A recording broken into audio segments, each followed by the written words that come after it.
My stepdaughter pawned my late father's watch and used the money for a day out, then told me to get over it. He's dead anyway. When I confronted her, my wife laughed and said, "You're not even her real dad. Know your place." I stayed silent. That was 3 months ago. This morning, they were both crying, calling me dad, and desperately begging for forgiveness. My wife and I love each other a lot. We're solid in many ways, but there's one thing we heavily disagree on, and that's how to raise my 16-year-old stepdaughter, Susie. My wife firmly believes Susie's old enough to do literally whatever she wants. No consequences, no restrictions, nothing. And the worst part is that if I ever disagree with her, I get reminded how I'm just the stepdad who should know his place. The thing is, I've been in her life since she was 5, and I've tried everything to be a great stepdad. I've paid for ballet lessons, drove Susie to every competition she had, and I still cook breakfast for her every day, but she just hates me for seemingly no reason. For example, just a few months ago, I caught her selling disposable vapes to 12-year-olds. Given that my own 14-year-old nephew was recently hospitalized because of vaping, something she knew, I was enraged, but I managed to collect myself to calmly talk to her. But she refused to even speak to me. "You can't tell me what to do. Only mom can. I'm not talking about it." She then rolled her eyes dismissively. That's when my wife joined in, telling me, "You're not her dad. Don't act like it." They backed one another up, and my wife took her upstairs to talk. I don't know what was said. All I know is Susie is yet to admit she was wrong. And then,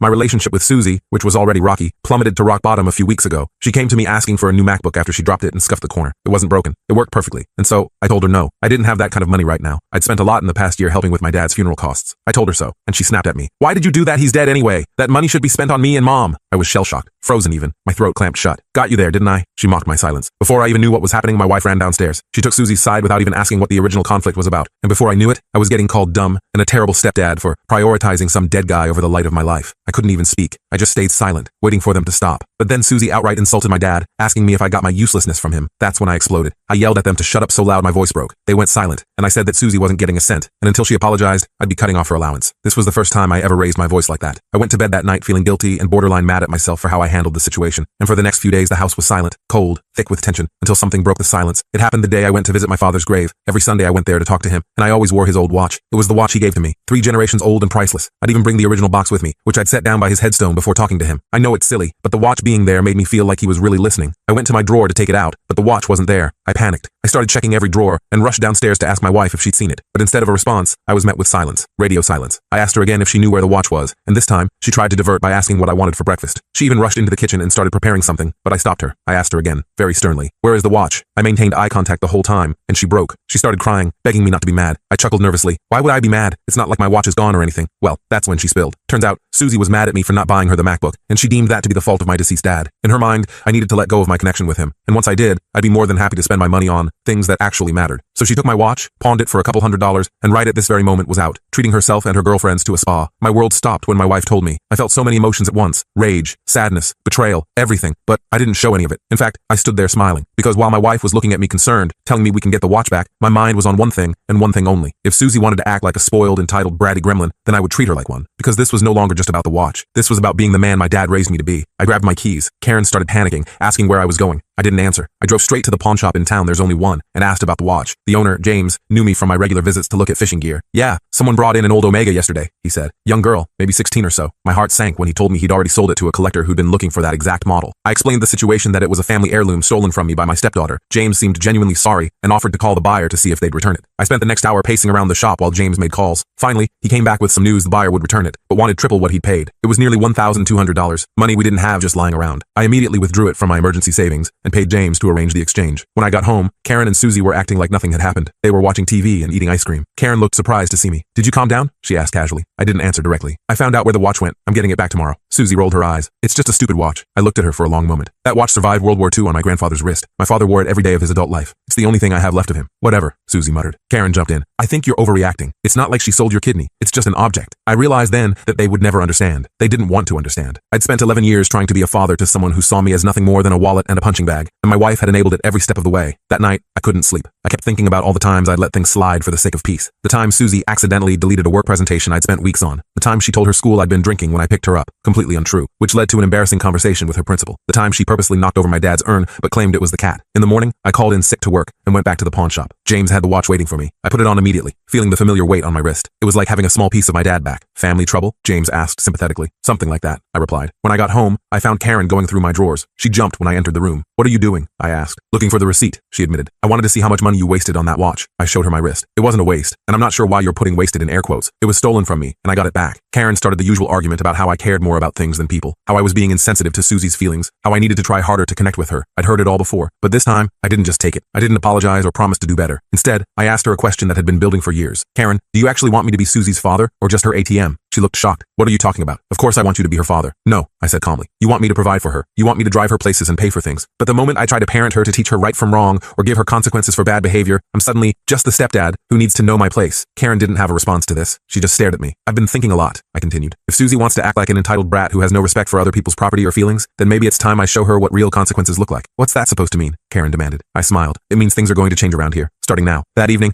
I called a family meeting. Both Karen and Susie looked annoyed but showed up at the dining room table. I laid out 3 new house rules. First, Susie's allowance was suspended indefinitely. If she wanted money, she could earn it by doing chores or getting a part-time job like other teenagers. Second, both Karen and Susie would start contributing to household chores. I was no longer going to work all day, then come home to cook and clean while they watched TV. Third, we would all be attending family therapy. This wasn't negotiable. Karen immediately started protesting, saying I had no right to make these decisions unilaterally. Susie just laughed and said, yeah, good luck with that. I calmly took out my phone and pulled up my banking app. I showed them that I had removed Karen from our joint account and transferred half of our savings to a separate account in just my name. This is what financial abuse looks like, Karen shouted. No, I corrected her. This is what boundaries look like. I'm still paying the mortgage, utilities, and groceries. I'm still providing for Susie's needs, but I'm no longer funding disrespect. Susie stormed off to her room. Karen followed soon after, threatening divorce. I sat alone at the table, wondering if I'd just blown up my marriage, but for the first time in years, I felt like I was standing up for myself and maybe even being the father figure Susie actually needed, not just the one she wanted. The next morning, I found Karen and Susie whispering in the kitchen. They went silent when I walked in. I made my own breakfast and coffee, then left for work without a word. As I drove away, I kept glancing at my dad's watch on my wrist, wondering what he would think of all this. He'd always taught me that respect was earned, not given, and that sometimes the hardest thing and the right thing were the same. I decided that it was time to show Susie and Karen what it meant to have real consequences for their actions. I'd been letting them walk all over me for years, and look where that got me. My dad would have never put up with this kind of disrespect. He was always firm, but fair, and I needed to channel some of that energy now. When I got home from work that evening, the house was eerily quiet. Usually, Karen would be watching her shows at full volume while Susie blasted music from her room. I found a note on the fridge saying they'd gone shopping and would be back later. No other details. I checked our bank accounts and, sure enough, Karen had already spent $200 at the mall. She still had her own credit card, which I couldn't control, but at least she wasn't draining our shared resources anymore. I used the quiet time to make some calls. First, I contacted a family therapist recommended by a colleague and scheduled our first session for the following week. Then I called my brother David to update him on the situation. It's about damn time, David said when I told him about the new rules. Karen and Susie have been treating you like a doormat for years. Yeah, well, I let them, I admitted. I was so focused on trying to be the perfect stepdad that I forgot to stand up for myself. David offered to let me stay with him if things got worse, which I appreciated, but hoped wouldn't be necessary. After hanging up,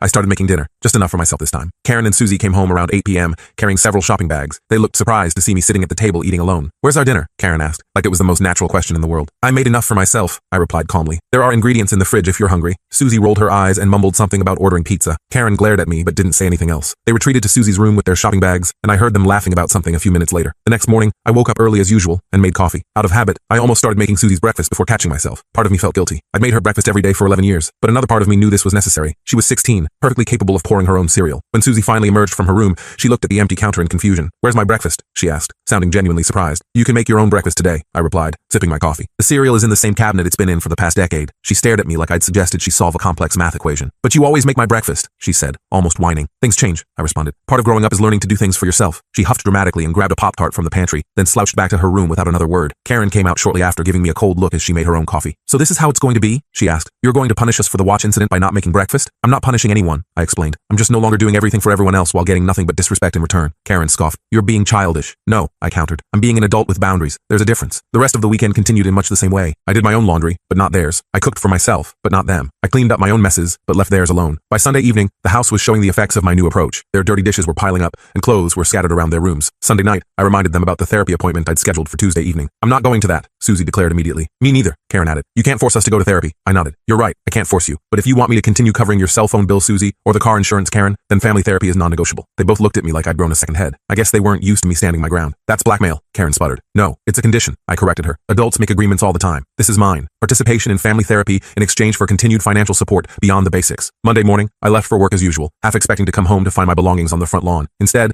I returned to find Karen in a slightly better mood. She actually spoke to me about her day, though there was still tension in her voice. Susie remained in her room most of the evening, only emerging to grab food before disappearing again. Tuesday was the day of our first therapy session. I came home from work early to make sure we'd all get there on time. To my surprise, both Karen and Susie were ready, though neither looked happy about it. The therapist, Dr. Martinez, had a calm, no-nonsense demeanor that I appreciated immediately. She started by explaining that she wasn't there to take sides, but to help us communicate better as a family. So, what brings you here today? She asked after we'd introduced ourselves. I started explaining the situation, the years of disrespect, the incident with my father's watch, and my recent decision to establish boundaries. Karen interrupted several times to give her version, painting me as controlling and unreasonable. Susie mostly stared at her phone, occasionally glancing up to nod at something Karen said. Dr. Martinez listened carefully, then asked each of us to describe describe what we wanted from our family relationships. I talked about mutual respect and shared responsibilities. Karen mentioned feeling unsupported and misunderstood. Susie, when finally prompted to speak, just shrugged and said, I don't know, for him to stop being so strict about everything. By the end of the session, we hadn't resolved anything major, but Dr. Martinez had given us some communication exercises to practice at home. She also suggested that Susie and I spend some one-on-one time together doing something we both enjoyed. On the drive home, Karen seemed thoughtful. I don't think the therapist understood our situation, she finally said. What didn't she understand? I asked. She kept acting like we're all equally responsible for our problems, Karen replied. But you're the one who changed everything by cutting off the money. I took a deep breath. I didn't cut off the money. I just stopped letting you both use it without any accountability. The conversation ended there, but I noticed Karen was less hostile that evening. Small progress, I supposed. The next day, I came home to find a surprise. Susie had made dinner. It wasn't anything fancy, just spaghetti with jar sauce, but it was the first time she'd ever cooked for the family. What's the occasion? I asked cautiously. Susie shrugged. The therapist said I should try doing something nice for you, so I made dinner. Don't make a big deal about it. We ate together as a family for the first time in weeks. The conversation was stilted and awkward, but it was something. After dinner, Karen actually helped clear the table without being asked. Later that night, I found Susie sitting alone in the living room, scrolling through her phone as usual. Remembering Dr. Martinez's suggestion about spending time together, I asked if she wanted to watch a movie. Whatever, she said, which I took as a yes. I put on an action film we'd both enjoyed in the past, and we sat in silence for a while. About halfway through, Susie spoke up. Is your dad's watch really that important? She asked, not looking at me. Yes, I answered simply. It's not just about the watch itself, it's what it represents. Family history, memories of my dad, the values he taught me. She nodded slightly, but didn't say anything else. Still, it felt like a tiny breakthrough. The next few days followed a similar pattern, small improvements interspersed with old behaviors. Susie made her own breakfast without complaining. Karen started doing more around the house, but there were still moments of tension and resistance, especially when it came to Susie's allowance. How am I supposed to go out with my friends with no money? She demanded one evening. You could get a part-time job, I suggested. That's what I did when I was your age. She rolled her eyes. That's so lame. None of my friends have to work. None of your friends pawned their stepfather's family heirloom either, I pointed out. That shut her up quickly. Karen, who'd been listening nearby, actually didn't jump in to defend Susie this time, which felt like progress. Our second therapy session went a bit smoother than the first. Dr. Martinez had us practice active listening, repeating back what the other person said before responding. It was harder than it sounded, especially when emotions ran high. Susie struggled the most, often interrupting with, that's not what happened, when Karen or I tried to explain our perspectives. After the session, Dr. Martinez asked to speak with me privately for a few minutes. Karen looked suspicious, but took Susie to wait in the car. You're doing a good job setting boundaries, Dr. Martinez told me once they'd left. But remember that change takes time. Susie has had 16 years of learning that she can get away with disrespectful behavior. It won't change overnight. I nodded, appreciating her encouragement. What about Karen? She still undermines me constantly. Your wife is caught between her role as Susie's mother and her role as your partner, Dr. Martinez explained. She needs time to find a new balance. Keep communicating with her, but also make time for just the two of you. Remember why you became a couple in the first place. I took her advice to heart and asked Karen on a date night that weekend. To my surprise, she agreed. We went to a simple dinner at the restaurant where we'd had our first date 12 years ago. Things were tense at first, but after a glass of wine, Karen started to relax. I know things have been difficult lately, she said, toying with her napkin, but I feel like you're trying to control everything suddenly. I took a moment to gather my thoughts. I'm not trying to control everything. I'm just trying to establish some balance. For years, I've been doing whatever you and Susie wanted, regardless of how it affected me. That's not healthy for any of us. Karen seemed to consider this. I guess I got used to you always going along with whatever we wanted, and I got used to doing it, I admitted. But that doesn't mean it was right. We didn't solve all our problems that night, but it felt like we'd at least started an honest conversation. When we got home, Susie was waiting up, looking surprisingly anxious. Everything okay? I asked. Yeah, she said quickly.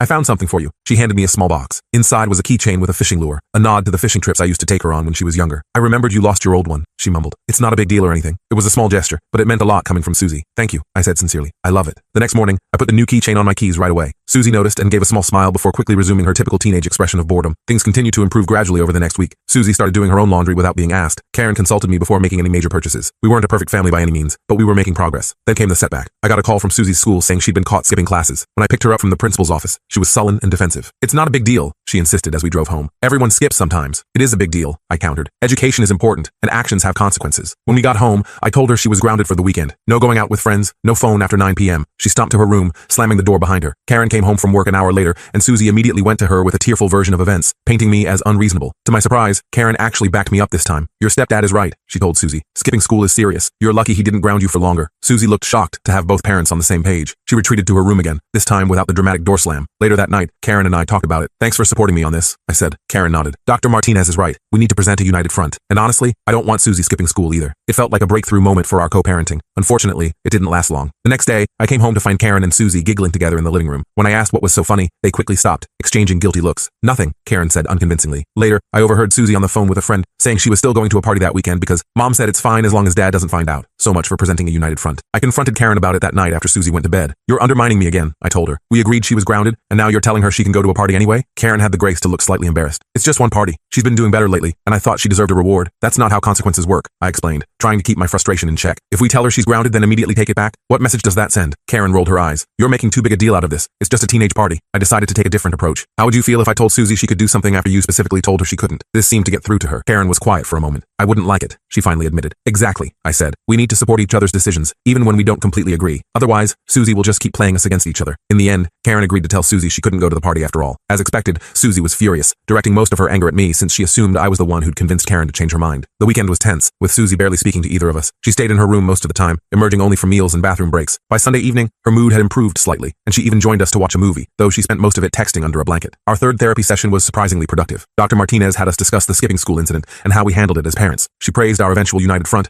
but encouraged us to communicate better in the future to avoid the back and forth that had occurred. Susie actually participated more this time, opening up about feeling caught in the middle between Karen and me. It's confusing when you guys say different things, she admitted, and it's easier to go to mom when I want something because she usually says yes. Karen looked a bit embarrassed by this honest assessment. Dr. Martinez suggested we create a family contract outlining expectations, consequences, and rewards that we all agreed upon to reduce confusion and inconsistency. We spent that evening drafting the contract together. There were disagreements, of course, but we managed to compromise on most points. Susie pushed for a later curfew on weekends. I agreed if her grades remained above a B average. Karen wanted more flexibility on chores. We created a rotating schedule that everyone could live with. By the time we finished, it was nearly midnight, but we had a document that all three of us had contributed to and signed. It wasn't perfect, but it was a framework we could build on. The next few weeks saw improvements with occasional hiccups. Susie tested boundaries, as teenagers do, but the clearly outlined consequences in our contract made it easier to respond consistently. Karen still sometimes slipped into old habits of undermining me, but she was making an effort to change. Then came another major test. I received a call from the pawn shop owner, James, saying he'd seen Susie in the shop again, trying to sell some jewelry. I recognized her as your stepdaughter from when she came in with the watch before, James explained. I didn't buy it, but I thought you should know. I thanked him for the call and checked our bedroom when I got home. Sure enough, some of Karen's earrings were missing from her jewelry box. I waited until Karen came home to discuss it. Did you give Susie permission to sell your earrings? I asked. Karen looked confused. What? Number my earrings are in my jewelry box. I showed her the empty spot where the earrings should have been. James from the pawn shop called. Susie tried to sell them today. Karen's face fell. I thought we were past this, she said quietly. When Susie got home from school, we confronted her together. She denied it at first, then tried to blame a friend, before finally admitting she'd taken the earrings to sell for concert tickets. The concert is sold out, and tickets are going for 3 times the normal price online, she explained, as if that justified theft. Karen looked heartbroken. You could have just asked me, Susie. You would have said no, Susie muttered. Yes, I probably would have, Karen agreed, because that's an unreasonable amount to spend on concert tickets, but stealing from me isn't the answer. According to our family contract, the consequence for theft was loss of phone privileges for 2 weeks, plus paying back the value of the stolen item through chores or a part-time job. Susie protested vehemently, but for once, Karen and I remained united. The next day, Karen helped Susie apply for a job at the local grocery store. To everyone's surprise, Susie actually seemed excited when she got the position, proudly announcing her hourly wage and asking questions about taxes and direct deposit. Maybe this job thing isn't so bad after all, she told me the evening after her first shift. My manager said I did really well. I'm not surprised, I replied. You've always been smart and capable when you put your mind to something. She looked pleased at the compliment, trying to hide a small smile. Things continued to improve over the next month. Susie worked her part-time job, paid back her debt for the earrings, and even saved enough to buy her concert tickets legitimately. Her grades improved, and she started contributing to household chores without being reminded most of the time. Karen and I were working on our own relationship too. We had a standing date night every Saturday, sometimes just watching a movie at home after Susie went to bed, other times going out to dinner or a show. We were talking more openly about parenting decisions and supporting each other more consistently. It wasn't all smooth sailing, of course. We still had arguments. Susie still had teenage moments of attitude and rebellion, but the overall trajectory was positive. Then came a major test of our progress. Karen's mother fell ill and needed someone to care for her for a few weeks while she recovered from surgery. Karen decided to stay with her, leaving Susie and me alone together for the first time since the watch incident. Are you sure you two will be okay? Karen asked nervously as she packed her bags. We'll be fine, I assured her, though I had my own doubts. The first few days after Karen left were awkward. Susie and I moved around each other cautiously, sticking to safe topics of conversation. But gradually, we fell into a comfortable routine. I drove her to school in the mornings and picked her up after work in the evenings. We took turns cooking dinner, laughing over my failed attempts at lasagna and her experimental stir-fry. One evening, about a week into Karen's absence, Susie asked if we could watch old family videos. I was surprised by the request, but happily set up the player and dug out our collection of home movies. We watched footage of Susie's 7th birthday party, where I'd dressed as a clown despite my fear of the makeup. 8-year-old Susie performing in her first ballet recital, with me cheering embarrassingly loud from the audience. A family vacation to the beach when she was 10, where I'd spent hours helping her build an elaborate sandcastle. You were always there, Susie said quietly during a break between videos. Of course I was, I replied. That's what parents do. But you didn't have to, she pointed out. You're not my real dad. I turned to look at her directly. Susie, being a real parent isn't about biology. It's about showing up. It's about loving someone enough to put their needs first, to teach them right from wrong, to support them even when it's difficult. She was quiet for a long moment. I'm sorry about your dad's watch, she finally said, her voice barely above a whisper. I know how much it meant to you. Thank you, I said, resisting the urge to make a bigger deal out of her apology than it was. That means a lot to me. The next day,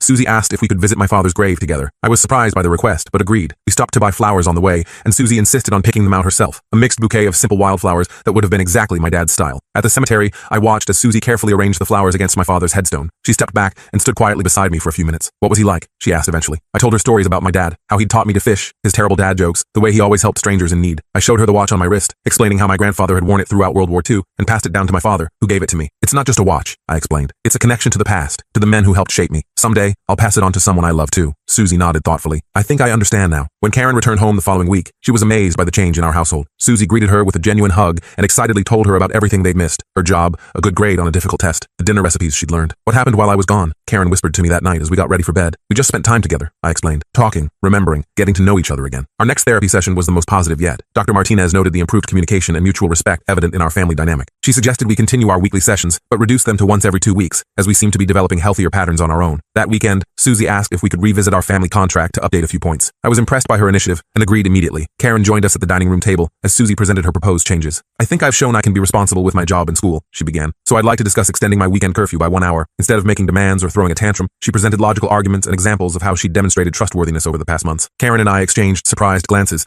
before engaging in a mature negotiation that ended with a compromise we all felt good about. Later that night, after Susie had gone to bed, Karen turned to me with tears in her eyes. I didn't think this would work, she admitted. When you first stood up to us, I was so angry, but looking at our family now, she trailed off, gesturing around at our peaceful home. You were right. We needed boundaries, all of us. I pulled her into a hug, feeling a deep sense of gratitude. We still had challenges ahead. Susie was still a teenager after all, but for the first time in years, I felt like we were truly a family working together rather than against each other. The next morning, I found a small package on the kitchen counter with my name on it. Inside was a framed photo of me and Susie from her first ballet recital, along with a handwritten note to the dad who always showed up. Thank you for not giving up on me. I traced my finger over the frame, remembering that day clearly, how nervous Susie had been, how proud I felt watching her overcome her stage fright. I glanced at my father's watch on my wrist, thinking about the legacy of fatherhood it represented. Not always perfect, often challenging, but always worth the effort. Morning, Susie said, walking into the kitchen in her pajamas. Did you see the picture? I did, I replied, my voice a little rough with emotion. It's perfect. Thank you. She ducked her head, embarrassed by the sincerity of the moment. Well, you're the one who always took pictures of everything. Thought you should be in one for once. As I made coffee for myself and hot chocolate for Susie, a weekend tradition we'd recently revived, I reflected on our journey. The road to healing our family hadn't been easy or straightforward. There had been painful confrontations, setbacks, and moments when I wondered if it was worth the struggle. But watching Susie now, confidently moving around the kitchen making her own breakfast, occasionally asking my opinion or sharing a story from work, I knew the answer. Sometimes, the hardest battles yield the most meaningful victories. And sometimes, being a parent means standing firm even when it would be easier to give in. Karen joined us a few minutes later, and the three of us sat together at the table, planning our weekend with a comfort and ease that would have seemed impossible just a few months ago. I caught Susie glancing at my watch, then meeting my eyes with a small, understanding smile. We weren't perfect, but we were finally a real family. Not because of biology or legal documents, but because we'd done the hard work of learning to respect, support, and truly see each other. And that, I realized, was worth more than any watch, no matter how precious its history. As Karen, Susie, and I sat together planning our weekend, I felt a sense of relief wash over me. The past few months had been exhausting, but worth every difficult moment. We were making progress, but I wasn't naive enough to think our problems were completely solved. Healing a family takes time. Later that day, I caught Susie staring at my dad's watch while I was washing dishes. She quickly looked away when she noticed me watching her. You can ask about it if you want, I said casually. She hesitated for a moment. Does it still work? Like, does it keep time right? It runs a little slow, I admitted. Probably needs to be serviced by a professional. Susie nodded, looking thoughtful. Maybe that could be my next paycheck, getting it fixed for you. I nearly dropped the plate I was washing. You don't have to do that. I know, she said, but I want to. Before I could respond, my phone rang. It was Karen's mother, calling to say her condition had worsened, and Karen needed to stay another week. I saw the concern on Karen's face as we talked about arrangements. The older woman had been having complications from her surgery. You should go, I told Karen after hanging up. Your mom needs you. Karen looked worried, but we were just getting back on track as a family, and we'll still be here when you get back, I assured her. Susie and I managed fine last time, right? Susie nodded. We won't burn the house down or anything. After Karen left the next morning, Susie surprised me by suggesting we clean out the garage that weekend, something I'd been wanting to do for years. I tried not to show my shock as I agreed. Saturday morning, we tackled the garage together. I found an old fishing rod I used to take Susie out with when she was younger. Remember when you caught that huge bass at Lake Miller? I asked, holding up the rod. Susie smiled. You were so excited you fell in the water trying to help me land it. The photo of us holding that fish is still on my desk at work, I admitted. She looked surprised. Really? After all these years? Of course, I said. It was a great day. We worked in comfortable silence for a while before Susie spoke again. Could we maybe go fishing again sometime? I mean, if you want to. I'd like that, I replied, trying to keep my voice casual despite how much her request meant to me. Later that evening, Susie got a call from her biological father. I could tell by her expression that something was wrong. She went to her room to talk, and I tried not to eavesdrop, but I could hear her voice rising with emotion. When she finally emerged, her eyes were red and puffy. I didn't push, just asked if she wanted some ice cream. We sat on the porch swing with our bowls, and eventually, she opened up. He's having another baby, she said flatly. With his new wife? I'm sorry, I replied, not sure what else to say. He said he wants me to be a big sister to the baby. She made air quotes with her fingers. But he hasn't even seen me in 3 years. He forgot my birthday last year. I let her vent without interrupting. When she finally ran out of steam, I just said, that really sucks, Susie. You deserve better. She looked at me with surprise. You're not going to give me some speech about how I should forgive him or whatever? I shook my head.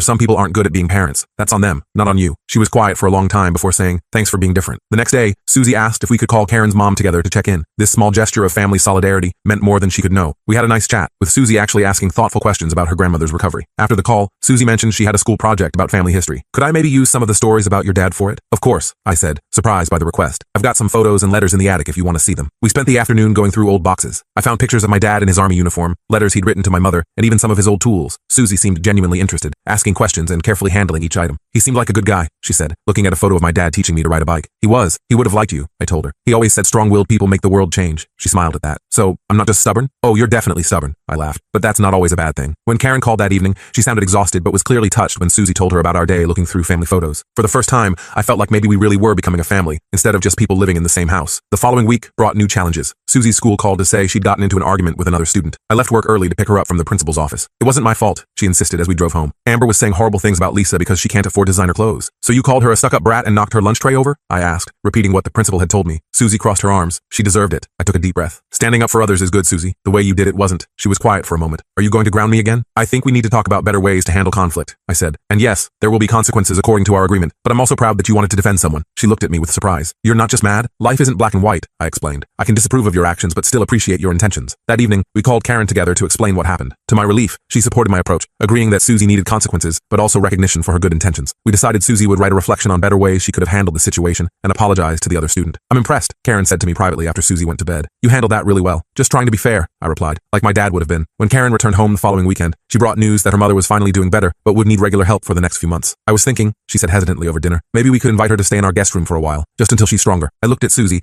expecting resistance to having her grandmother in our space, but she surprised me. That makes sense, Susie said. Plus, Grandma makes really good cookies. We all laughed, and just like that, our family prepared to expand temporarily. I spent the next day clearing out the guest room, with Susie helping rearrange furniture and set up the space. Is this weird for you? She asked as we worked, having Mom's family move in? A little, I admitted, but family helps family. That's how it works. Susie considered this. You know, when Mom was staying with Grandma, I looked at your browser history. My eyebrows shot up. You did what? I know, invasion of privacy, she said quickly. But I saw you were researching step-parents' legal rights. Were you thinking of leaving us? I sat down on the bed, trying to gather my thoughts. I was exploring all my options, I said honestly. I needed to understand what rights I had if things didn't improve. She nodded slowly. But you stayed. I stayed, I confirmed. Because despite everything, you and your mom are my family, and I don't give up on family. The day Karen's mother moved in, we all worked together to make her comfortable. Susie showed unexpected patience, helping her grandmother navigate the steps and arranging her medications on the nightstand. That night, Karen found me in the kitchen after everyone else had gone to bed. Thank you, she said simply, for everything. We're making it work, I replied. No, she shook her head. I mean for standing up to us months ago. If you hadn't, we'd still be the same dysfunctional mess we were before. You forced us to change. I pulled her into a hug. We all did the work. The next day, I came home from work to find Susie and her grandmother in deep conversation at the kitchen table. They stopped talking when I entered, which immediately made me suspicious. Everything okay? I asked, setting down my briefcase. Fine, Susie said quickly. Too quickly. Her grandmother just smiled mysteriously. Susie was just helping me with something. I let it go, but over the next few days, I noticed whispered conversations stopping when I entered rooms and Susie making mysterious phone calls. Under normal circumstances, I might have worried, but there was something different about her secretiveness this time. Less defiant and more excited. The mystery was solved that Friday when I came home to find Karen, Susie, and Grandma dressed up nicely in the living room. The coffee table was set with a small wrapped box and a cake. What's going on? I asked, confused. Happy Family Day, Susie announced, looking uncharacteristically nervous. Family Day? I repeated. Karen stepped forward. It was Susie's idea. She wanted to create a new holiday for us to celebrate becoming a real family. I was speechless as Susie handed me the small box. Inside was my father's watch, but now it was professionally cleaned and repaired, looking better than it had in years. Grandma knew a guy who fixes antique watches, Susie explained, and I paid for it with my job money. I carefully put the watch on, noticing how smoothly the second hand moved now. It's perfect. Thank you. There's something else, Karen said, handing me an envelope. Inside was a legal document, adoption papers for Susie. You don't have to sign them, Susie said quickly. It was just an idea I had, since you're already my real dad in all the ways that matter. I looked at Karen, who nodded encouragingly. We've talked about it a lot. It's what we both want, if you do. I've wanted this for 11 years, I said, my voice thick with emotion. Susie smiled. So that's a yes? That's absolutely a yes, I confirmed. We ate cake and talked about the adoption process, which would take some time to complete. Susie's biological father would need to relinquish his parental rights, but based on his history, we didn't expect much resistance. Later that night, after Karen and her mother had gone to bed, I found Susie sitting on the porch swing. Can I join you? I asked. She nodded, moving over to make room. Thank you for today, I said. It meant a lot. I just wanted to make things official, she replied. You know, legally and stuff. The legal part doesn't matter as much as you think, I told her. We became a real family when we started respecting and supporting each other. She considered this. I was pretty awful to you, wasn't I? You were going through stuff, I said. We all were. Still, she insisted. I want to do better. That's all any of us can do, I replied. Just try to be better today than we were yesterday. We sat in comfortable silence for a while, watching the stars appear one by one in the evening sky. Hey, Susie said eventually. Remember when you said the watch connects you to the past? That someday you'd pass it on to someone you love? I remember, I nodded. Could